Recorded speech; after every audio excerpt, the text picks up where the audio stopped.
cosa es escribir? ¿Qué cosa es específicamente escribir literatura?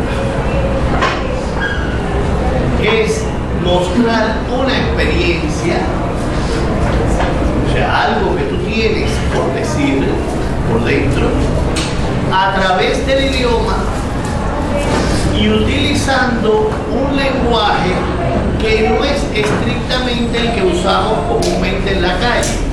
La literatura trabaja con el lenguaje figurado y en el caso particular de la poesía, ese lenguaje es un lenguaje más elaborado, sobre todo se expresa por algo que vamos a llamar en general, para que no sean palabras raras como ustedes, se expresa en imágenes. De hecho, uno a veces reconoce a los poetas, cuando ya ha leído bastante poesía, puede decir, no, estas imágenes, este lenguaje así, es de Pablo Neruda, o es de José Martí, o es de César Vallejo. Eso es, digamos, la base del asunto. Ahora, ¿quién puede escribir literatura? ¿Quién puede escribir poesía? La respuesta que siempre da la gente es el que tenga talento. Pero ¿cómo descubrir si uno tiene talento para la literatura, para la poesía? Pues como en las demás profesiones hay que intentarlo. Usted tiene algo que decir, escriba. Pero tiene que lograr algunas cosas, porque cuando usted escribe, además de pensar en comunicar algo, sacar algo de adentro de usted, eso está destinado a la lectura de otro. Yo creo que no hay nadie en el mundo que escriba sin pensando que nadie en el mundo jamás lo va a leer. Hay algunos que hasta han decidido escribir su obra, no publicarla y dejarla para que otras generaciones, cuando él ya no vive, lo lean. Pero creo que a nadie se le ocurre escribirlo para destruirlo, escribirlo para que nadie lo pueda ver. Les puedo hacer una pequeña historia. En Estados Unidos, hace mucho más de un siglo, vivió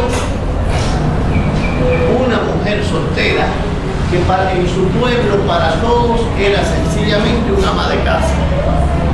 Los vecinos la conocían porque hacía unos dulces muy sabrosos que mandaba de regalo a las amistades. La gente conversaba con ella, pero era esa mujer no era nadie de particular. Cuando ella falleció, los herederos encontraron un enorme volumen con las poesías de ella. Se llamaba Emily Dickinson y es una de las más grandes poetisas norteamericanas.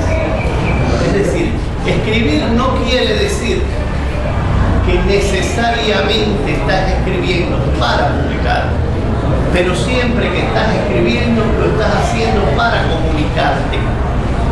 Háganse la idea de algo que se ha ido perdiendo hoy o ha ido cambiando, que es escribir una carta. Usted podía escribir una carta y mandarla o no, pero la carta está pensada generalmente para que alguien la reciba. Hoy, casi todos ustedes, a ver cuántos de ustedes han escrito mensajes telefónicos. La mayoría. ¿Para qué ustedes escriben un mensaje telefónico? Para que alguien lo lea, ¿verdad? Y si es posible, les conteste. El poeta casi nunca recibe respuestas. O las recibe de sus amistades que lo leyeron, o las recibe de los críticos y la respuesta puede ser agradable o puede no ser muy agradable. Con los críticos nunca se sabe lo que pueda suceder. Y algunos no son críticos, son criticones, que es peor. De entrada ya están predispuestos. Pero eso no interesa. ¿Qué interesa?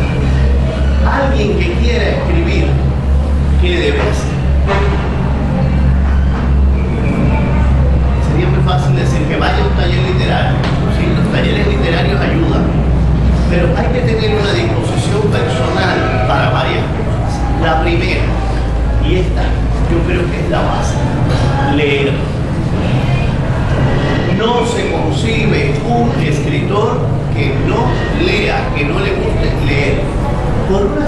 tenía razón.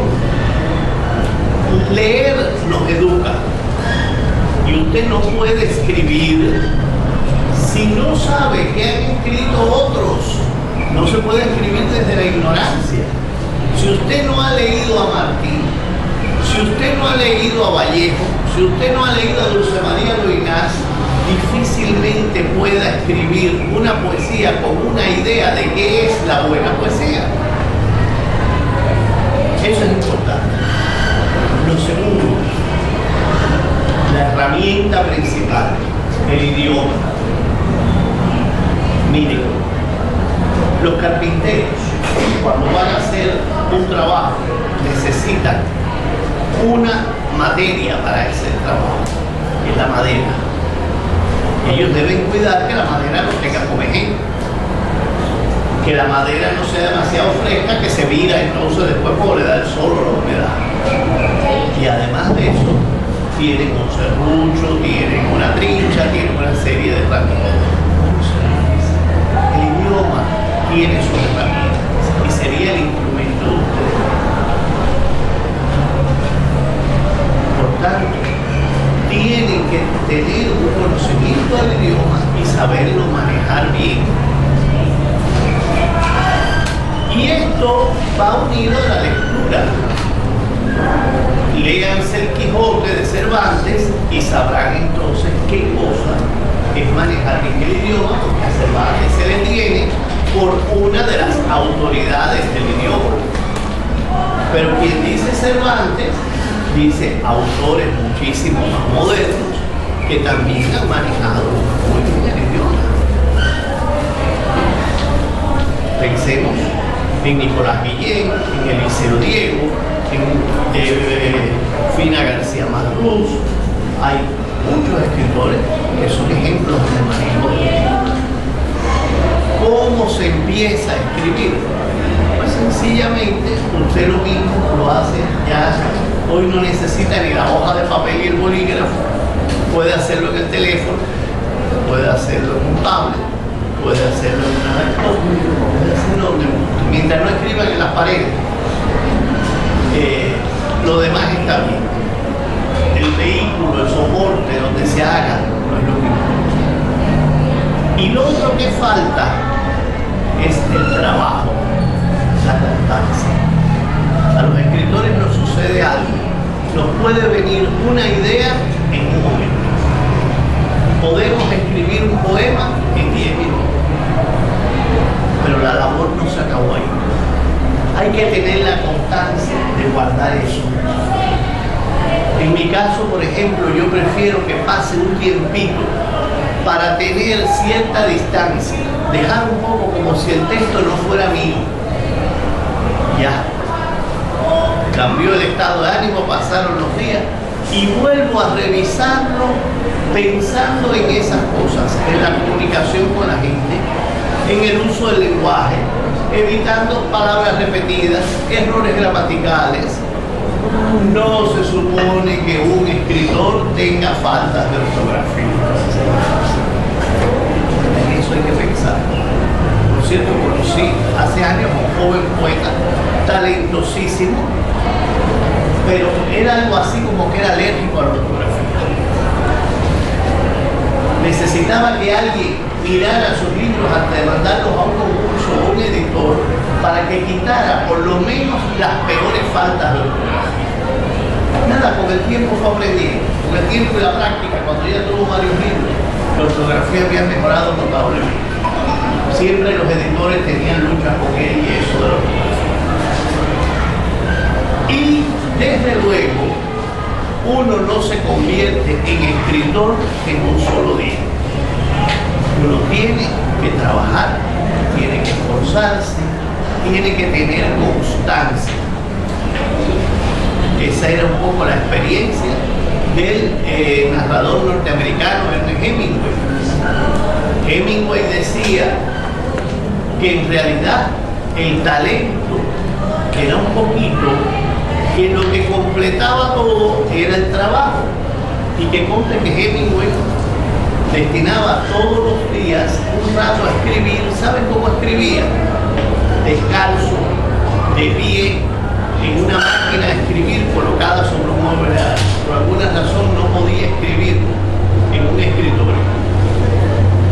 este hombre había hecho de todo en la vida: ser corresponsal de guerra, tirarse de un helicóptero, cazar en África, participar en la guerra civil española, vivir en París en la vida bohemia, beber muchísimo, ser amigo de estrellas de cine, construirse todo un gran refugio en la finca Vigía en La Habana. Pero Hemingway tenía un horario que era para escribir. Ahí de pie, descalzo, él tenía un avión, no recuerdo ahora de qué animal que había cazado, y descalzo, en short, se ponía a escribir en su máquina y tenía un horario para eso. Así tuviera de visita en su casa la figura más ilustre, había un horario que no lo podía molestar, era para eso. Es un mito que hay que tener las condiciones ideales para escribir. Las condiciones ideales pueden ayudar. Tener una habitación amplia dedicada para ti, un buen escritorio, tener, no sé, determinadas garantías electrónicas, tener conexión wifi, todo eso está muy bien y ayuda. Pero usted puede escribir en la litera de una beca, y que está aquí les da constancia de que así empecé yo, sentado con las piernas colgando en una litera alta, en mi beca de tercera en la universidad, miren, en una libreta con el bolígrafo que tuviera. De ahí a tener ya un espacio, una biblioteca, no sé qué, me ha tomado una vida entera. O sea, eso no, el escritor no puede esperar por las condiciones ideales tampoco. ¿Y de qué escribe? ¿Escribir de qué? Cuando uno habla de la experiencia, no habla solamente de lo que uno ha vivido. La gente cree que todo lo que escribe un escritor es autobiográfico, es que le pasó a él. No. Miren, puede haberle pasado a un conocido de él. Puede haber sucedido algo que él escuchó en la calle. Puede haber imaginado una situación en un mundo que él conoce, el mundo de los boxeadores, el mundo de los, no sé, de los mendigos, el que sea, y de eso saca él su tema. Hay un famoso cuento de Julio Cortázar que se llama El Perseguidor. El Perseguidor está basado en la vida de Charlie Parker, músico de jazz, que era víctima de la adicción a la droga, pero a la vez era un grandísimo músico. Julio Cortázar no conoció a Charlie Parker. Julio Cortázar era aficionado al jazz, oía mucho jazz, escuchó lo que había sucedido con la vida de Charlie Parker y las drogas y escribió su cuento El Perseguidor. El protagonista es y no es Charlie Parker. O sea, el estudioso dice, este es Charlie Parker. Mira que le pasaron cosas así, pero en la realidad ese es un personaje literario. Hombre, que se desarrolla, se destruye precisamente a través de las drogas esa enorme facultad que tiene como jazzista, la pierde y llega a enloquecer. Un cuento excelente. O sea, ustedes tienen la posibilidad de escribir, porque escribir además tiene un efecto, y aquí voy a usar una palabra que seguramente no conocen, ni tienen que recordarla, así que tiene un efecto catártico. ¿Saben qué es eso? Se lo diría más sencillo, un efecto de desahogo. Usted se siente tenso, usted siente que tiene algo que quisiera gritarle a los demás. Escríbalo, ni lo enseñe, no vaya a ser que los demás reaccionen mal, pero escríbalo. Así empiezan muchas veces los escritores. Alejo Carpentier, el gran narrador cubano y del mundo, escribió su novela, su primera novela, ¿saben dónde? Preso, en la cárcel del Castillo del Príncipe. el tiempo del presidente Machado, que encerró una serie de intelectuales progresistas.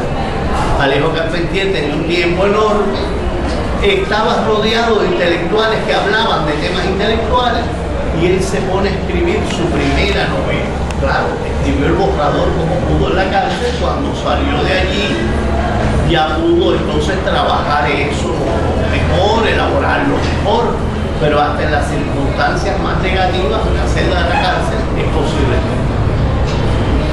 Bueno, a mí no me gusta hacer mucha teoría.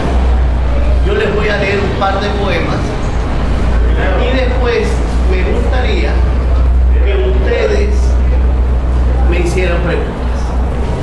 Un amigo mío que ya no vive desde hace unos años tenía este dicho. Cuando tú dabas una conferencia en algún lugar y hablabas con él y le decías, la conferencia fue bien, y él te decía, la conferencia fue bien. ¿Cuántas preguntas te hicieron? No, fue bien, pero no te hicieron ninguna. Entonces no fue bien. Creo que tenía toda la razón. Cuando uno habla y del otro lado nadie reacciona, hay algo que, aunque no te tiren un borrador, aunque no tengas que salir huyendo del lugar, algo no fue bien. Bueno, como ustedes ven, no es imprescindible para un escritor, para poder leer ya en estos tiempos, venir con algo impreso en papel. A veces hay mecanismos más sencillos para poderse comunicar. Este es un poema de un libro que recibió a principios de año el premio Nicolás Guillén de poesía, que se llama Cartas de la Plaga. Es un libro escrito en los años de encierro de la COVID. Es decir, esos años dificilísimos, donde además uno no sabía si iba a estar vivo al otro día. Y por eso se llama de la plaga, esa gran plaga que fue la COVID, que lo cambió todo en el mundo. Entre otras cosas, ustedes pensarán, bueno, se dedicó a escribir sobre la COVID. No, de lo único que uno no quería escribir era de la COVID. Uno no quería pensar en la COVID. Los bailarines ensayaban en sus casas. Hay un video de bailarines del Ballet Nacional en la sala de su casa, prendidos a un palo, algunos con un trapeador, como si fuera la barra de ballet, haciendo ejercicio. Los actores improvisando y los escritores. Yo escribía todos los días y escribía más que nunca, porque además no podía salir de mi casa. Este poema se llama Nieve, es un recuerdo del pasado. Y estoy escribiendo un poema hace pocos años de algo que sucedió hace muchísimos años en mi vida. Escuchen. Yo quería conocer la nieve. En la imagen hay poca luz. La cámara no era buena, tampoco el fotógrafo. Pero sostenía en cada mano una bola espesa, crujiente, en un jardín del aeropuerto de Praga, hasta que se me humedecieron los ojos. La nieve de Checoslovaquia no tenía el sello casariano ni el peso redentor que asumen algunos versos de Lezama. Era agua como gin, sabía a café traslúcido, a resbalón y a madrugada. Nunca me entregaron la foto. Quizá el propietario la arrojó hace mucho tiempo junto con otros cartones velados. Checoslovaquia ya no existe y yo no he vuelto a ver la nieve. A veces pienso en aquellas bolas arañadas del suelo con tanto trabajo, más la premura del vuelo que iba a partir, y comprendo que es locura intentarlo de nuevo. Ahora aquel lugar es la República Checa, que es medio país y le corresponde media nevada, porque la otra mitad cae sobre Eslovaquia, para que los turistas puedan tomar imágenes puras y previsibles con una polca empolvada al fondo. Ya no puedo demostrar que conocí alguna vez la nieve. Prefiero asegurar que es una ficción, espesa y crujiente como el graznido de los cuervos, y que llena la humedad los ojos si intentas mirar al lente invisible.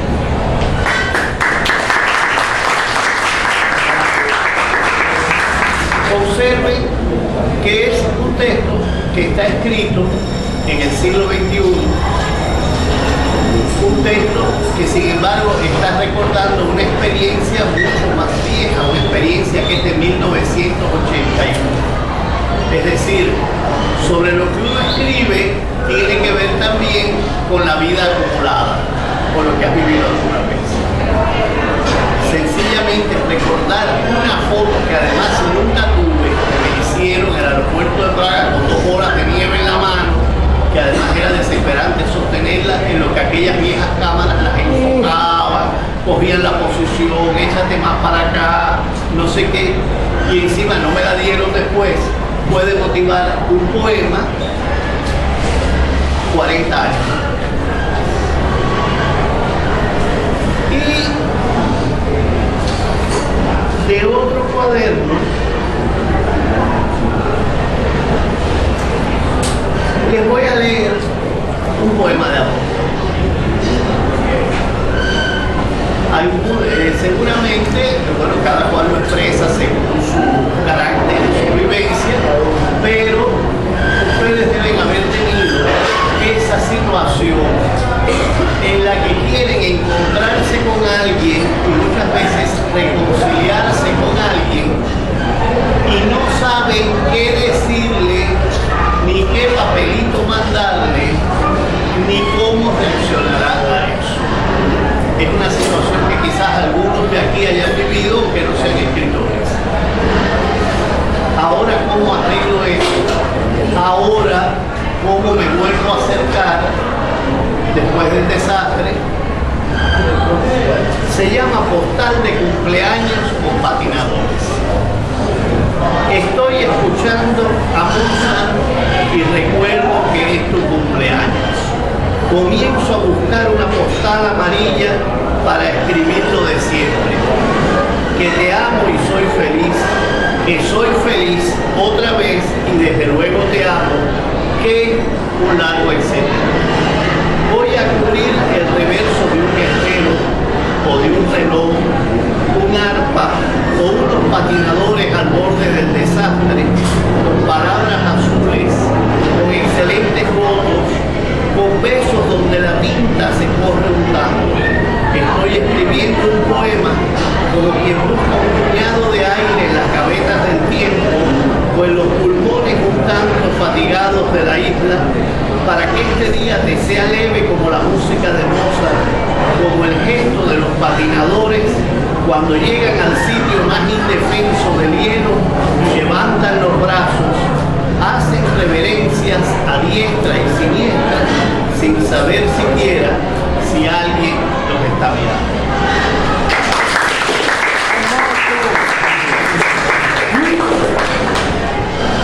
A ver, ¿quién hace una observación? ¿Quién hace una pregunta?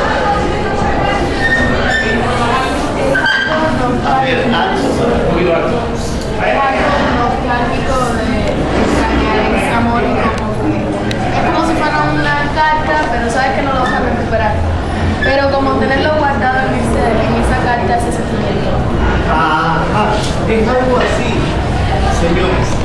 Todos los seres humanos tenemos necesidad de comunicación. Por aislados que vivamos, tenemos necesidad de comunicar. Usted puede hablar por teléfono, conectarse en WhatsApp, puede visitar a la persona, la puede esperar a la salida de clase para encontrarla personalmente. Pero en muchas ocasiones uno necesita decir cosas que a veces quizás no las diría directamente. Experiencia que seguramente algunos de ustedes ya han vivido, que le quieren decir algo a fulanita o fulanito y más fácil se lo escriben que se lo dicen así cara a cara, ¿verdad? Algo bueno o algo malo, lo que sea.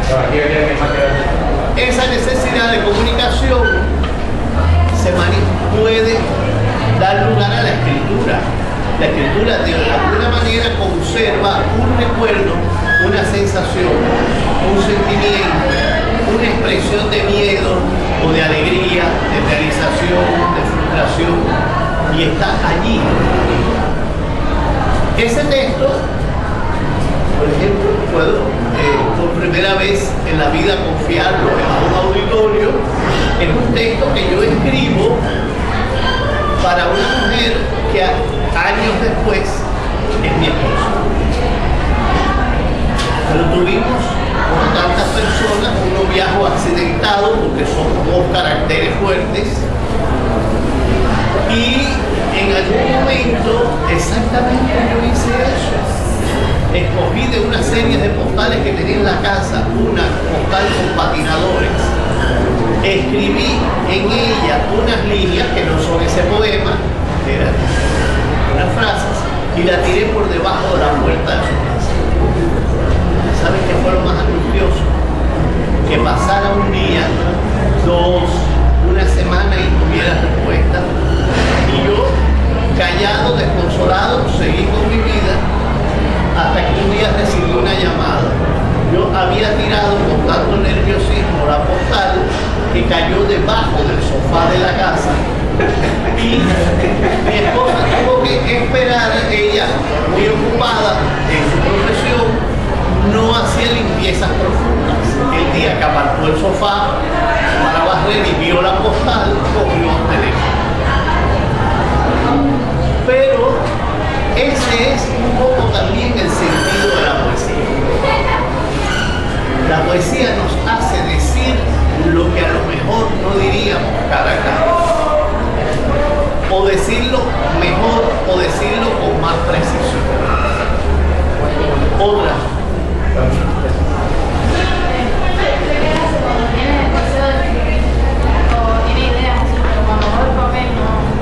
Ay, mira, eso es muy antiguo.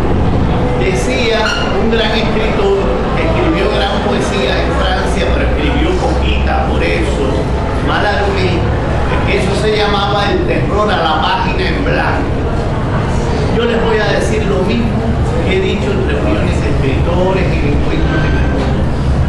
La única manera de quitarse, y ahora la página en blanco es en la PC, delante de mí. Es decir, ya no es una hojita ni es un blog, porque hay que ser un poco más práctico. Para que la única manera de quitarse es repetirse que más vale una página medianamente que se escribió, aunque no sea de la más alta calidad, pero es más que la página genial que no escribiste. O sea, no esperes a creer que tú vas a escribir una página genial y entonces llena la página. Escríbela con lo que sea. Eso es una experiencia que tienen muchos pintores también. Cuando tienen el lienzo montado en caballete, no saben cómo empezar. Y el consejo de algunos pintores es: empieza a dar un muchacho y de ahí saldrá algo. Y si este cuadro no es muy bueno, el otro será mejor. Con la poesía pasa lo mismo. Cuando sientas la necesidad, es como un bichito que te dice: yo escribiría no sé qué, siéntate y escríbelo. Sabrás que después tendrás que revisar. Que como ese, a lo mejor escribes 10 textos más. Y que después de esos 10 textos, a lo mejor tienes que desechar 5, porque tú no estás satisfecho ni trabajando. Pero que nosotros trabajando, tú sientes que dices lo que tú quieres. Eso es lo que se llama inspiración. La inspiración no se espera, se ha hecho mucho mito con la cosa de la inspiración. La inspiración exactamente es la idea, es la disposición especial que usted tiene en un momento de comunicar algo. Lo demás es trabajo. No confíen nunca. Eso es como si les mandan un trabajo de clase y ustedes dicen: no lo voy a escribir hasta que no tenga la inspiración para escribir el trabajo. Llega la fecha de entregarlo y no lo tiene. Bueno, la poesía, la narrativa no tienen ese apremio casi nunca. Bueno, son los escritores muy famosos que les arrebatan los libros de la mano. Todavía no es mi caso. Por ahora escribo con mi ritmo, pero hay que crearse una disciplina y una constancia. ustedes que tienen una serie de obligaciones, esa constancia, que si acaso, bueno, yo voy a tener un fichero donde voy a ir volcando esas cosas que siento que quiero decir y voy a tratar un domingo, un sábado, coger un ratito al mediodía y ponerme a hacerlo. Así lo hacía yo cuando estaba en noveno grado. Recuerdo que empecé a escribir cosas y el único rato que tenía libre era antes de salir de la secundaria, en un burocito chiquitico, comodísimo que había en mi casa. Yo me ponía allí a revisar los poemas en una agenda. Entonces era agenda de bolígrafo, no había tablet, no había corte y pega, no había no sé. Y ya hoy, que un poco hago otras cosas, pero dedico mucho tiempo a escribir, puedo permitirme eso. Tengo una constancia. Todos los días yo me siento delante de la PC. No es que todos los días escribo algo nuevo. Unos días escribo algo nuevo. Otros días reviso lo que ya está escrito. Lo trabajo, lo organizo. Por ejemplo, cuando usted tiene 3 poemas, déjelos ahí tranquilos donde están. Cuando usted tiene 50 poemas, organícelo, porque tiene algo así como un cuaderno de poesía. Pero hasta organizar un libro es una forma de escribir. Bueno, ¿cómo los voy a poner? Por la fecha en que los escribí, es posible. Los voy a agrupar por tema y escribo, lo divido en primera sección poemas de amor, segunda sección poemas de desamor, tercera sección poemas de matrimonio. Ese yo. Hay quien organiza los libros por secciones, hay quien los organiza por fechas, por temas, pero siempre hay algo en que escribir. Y el día que pensabas que no tenías en qué escribir, alguien te llama por teléfono y te dice: selecciona los 5 mejores poemas que tú tengas y mándamelos para una antología.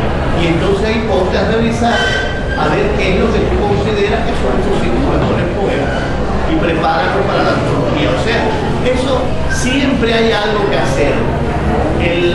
La labor del escritor no es ociosa. Pero mi consejo: ¿de qué manera aprender a escribir? Nunca dejando de leer, y segundo, escribir. Y puedes dárselo a leer a otro, pero igual puedes quedarte con eso como algo muy íntimo hasta que tú sientas que merece que otra persona lo lea. Otra pregunta. Yo he tenido mucha inspiración de empezar a escribir un libro, 3 capítulos y ahí lo dejaba.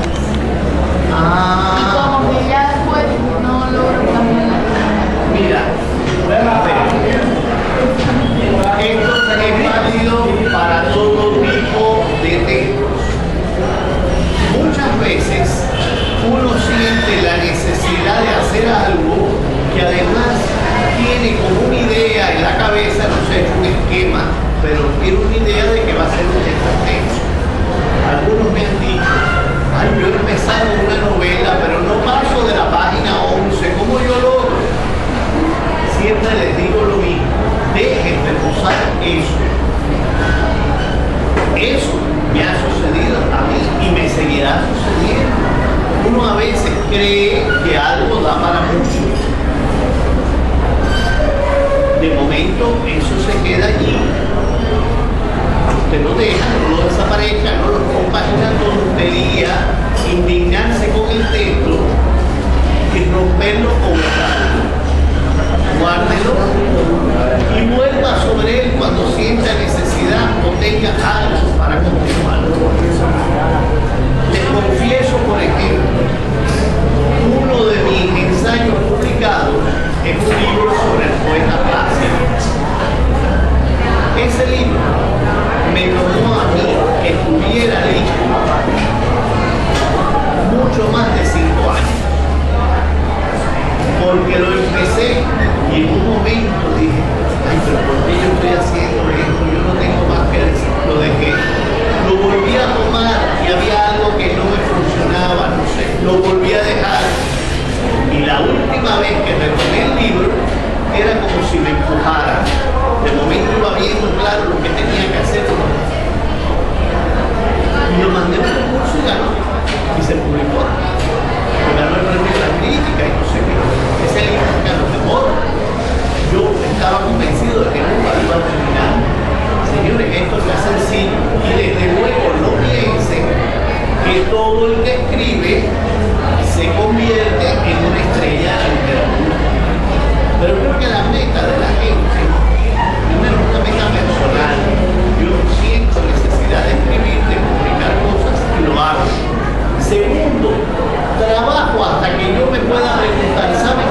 texto está listo, cuando usted pueda coger ese texto, así sea un poema de 4 líneas, lo mío, esto es lo mejor que yo puedo haber hecho.